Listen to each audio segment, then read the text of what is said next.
ఏమంటది తెలుసా? నెక్స్ట్ ఏమంటదో తెలుసా మీకు? పిల్లలుంటే ఆ పిల్లకి అస్సలు ఇష్టం ఉండదు. పిల్లలు ఉన్నాం కదా, పిల్లల్ని తీసుకెళ్ళచ్చు కదా. అయ్యాక ఇదిగో అమ్మ, చిన్న తల్లి, జెస్సీ, ఈరోజు భవానీకలతో బేకరీకి వెళ్తాము, తినేసి వస్తాం, నువ్వు కూడా వస్తావా? వస్తుంది నువ్వు మమ్మీ అని చెప్తా. చెప్పలేదు వద్దు కూడా చెప్పదు. ఎందుకంటే తెలుసా, ఆ పిల్ల అక్కడ చెప్పుంటుంది, ఆటలోనే చెప్పుంటుంది, వెళ్ళేటప్పుడే చెప్పుంటుంది. తెలుసున్నా కూడా పిల్లల పట్ల పట్టించుకోదు.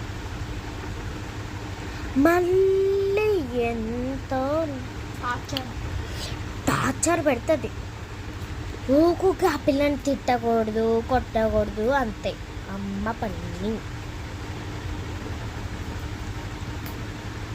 ఎందుకంటే అది ఎక్కడ పుట్టిందో తెలుసా? అడవిలో. మళ్ళీ ఏమంటదో తెలుసా? పడుకొనిస్తేమో పక్క సదరాలు, మళ్ళా పక్క సదరాలు సర్దుట్ట. ఓన్లీ నన్నే అంటది పని.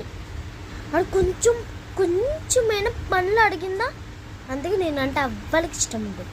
డాడీకి కూడా అంతే.